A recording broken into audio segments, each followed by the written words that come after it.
Bonjour et bienvenue à ce cours d'introduction au nettoyage efficace. Le module numéro 1 de cette formation traite du maintien de l'hygiène, ou sanitation en anglais, et en particulier de son importance pour la sécurité des aliments. L'objectif de cette formation est que vous reteniez au moins ces deux idées principales. La première, les changements sont bien réels et actuels, si bien dans les technologies que dans la réglementation. La deuxième est que votre engagement est essentiel pour pouvoir garantir la sécurité des aliments. Ces deux idées signifient qu'il faut vraiment être proactif dans la mise en place du processus de maintien de l'hygiène pour la sécurité des aliments. Commençons donc avec des chiffres intéressants. De 2014 à 2017, la FDA et la USDA ont enregistré plus de 1700 cas de retrait de produits du marché. Ces retraits, comme vous pourrez le constater, sont majoritairement dus à des problématiques liées aux allergènes ou à la microbiologie, comme par exemple Salmonelle, Listeria ou Escherichia coli. Ces causes sont directement liées au concept de sécurité des aliments, et particulièrement du maintien de l'hygiène. En effet, si nous regardons de plus près les problèmes communs provoquant des retraits du marché, nous notons que parfois les indicateurs de sécurité des aliments sont ignorés ou que les bonnes pratiques de fabrication ou les procédures de l'entreprise ne sont pas respectées. Également, une autre cause commune est que nous ne connaissons pas suffisamment les risques qui sont liés à notre produit, c'est-à-dire qu'il y a un problème lors de la validation des risques. Des fois, un problème peut venir des équipements de production, s'ils ne sont pas bien maintenus par exemple, ou s'ils n'ont pas été pensés et conçus de façon hygiénique. Il faut aussi faire attention à bien réaliser l'effort de zonage pour séparer et protéger les aliments prêts à la consommation de tout danger de contamination croisée. Enfin, il est possible de se voir confronté à une réduction incontrôlée des ressources aidant pour le maintien de l'hygiène, ce qui impacte clairement notre processus. Il faut savoir qu'en général, c'est une combinaison de ces différentes causes qui génère un retrait du marché. Il est vraiment important, lorsque nous sommes acteurs de la sécurité des aliments, de penser à nos consommateurs. Notre rôle est de garantir la sécurité de nos produits, pour ainsi garantir la sécurité et la santé de nos consommateurs. Par conséquent, peut-on vraiment se permettre d'avoir des programmes de sécurité alimentaire qui soient presque parfaits? Nous répondrons par un exemple. Si une entreprise produit 200 millions de portions d'aliments par an et qu'elle applique le concept des 6 sigma, nous pouvons considérer que même de cette façon, il reste 680 portions d'aliments qui sont à risque pour le consommateur. Ceci explique pourquoi nos actes sont si importants dans l'industrie alimentaire, parce que chaque décision que nous prenons peut impacter significativement la sécurité du produit que nous fabriquons. Il faut aussi savoir que la sécurité des aliments est un concept en constante évolution. Qu'est-ce qui change? Tout d'abord, les technologies, comme le séquençage du génome, permettent d'obtenir des résultats de façon plus rapide et plus précise. Ensuite, les aliments sont manipulés de manière différente de nos jours. Il existe des services de livraison à domicile, ou bien la facilité d'importation nous permet de trouver tout type de produits, ce qui implique une gestion différente des stocks, afin de pouvoir répondre aux attentes du consommateur en matière de qualité et de fraîcheur des aliments. Également, il y a maintenant beaucoup plus de transparence dans l'information, par exemple dû aux réseaux sociaux, où nous pouvons donner notre point de vue sur un produit et le commenter publiquement de façon négative ou positive d'ailleurs. Enfin, la tolérance des autorités sanitaires est de plus en plus réduite, et les réglementations, elles, sont de plus en plus strictes.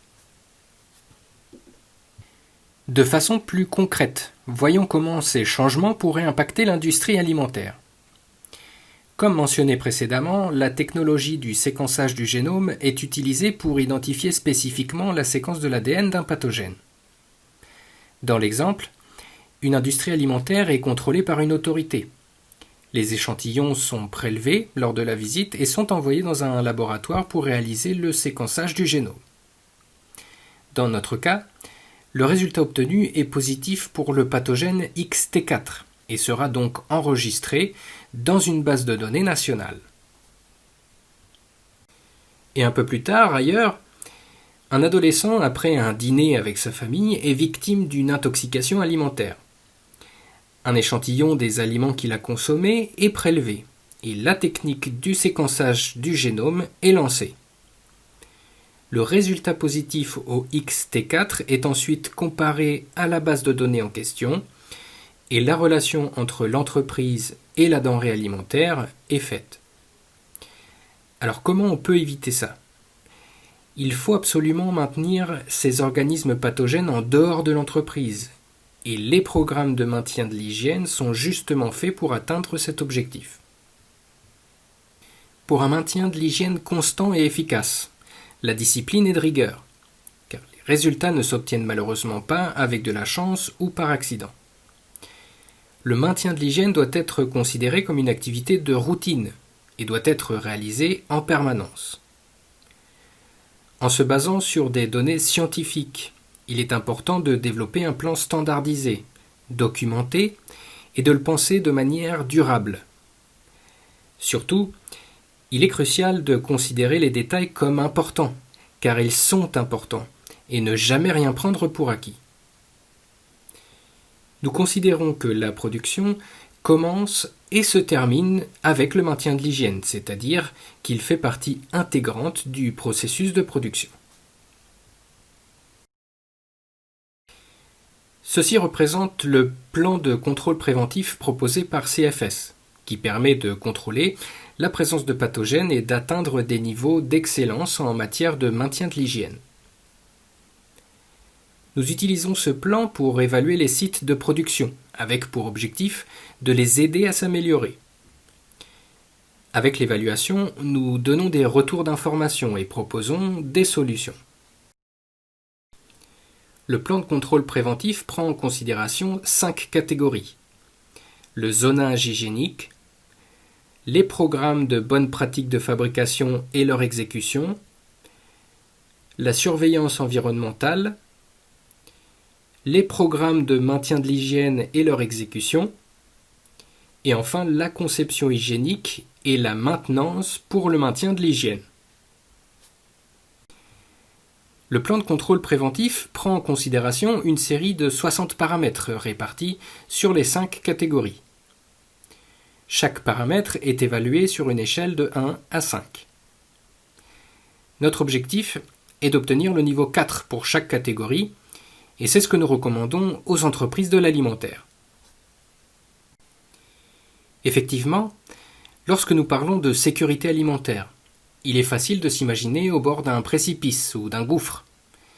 Il existe de nombreuses pressions qui nous poussent vers le vide, par exemple facteurs comme les changements, l'âge des équipements ou du site en lui-même, les investissements limités ou encore les restrictions de personnel sont des facteurs qui peuvent mettre beaucoup de pression sur le système de maintien de l'hygiène. Il est nécessaire de construire nos programmes de sécurité alimentaire et de les exécuter correctement afin de pouvoir s'éloigner du bord. Et avec un objectif de 4, nous gardons les pieds sur la terre ferme.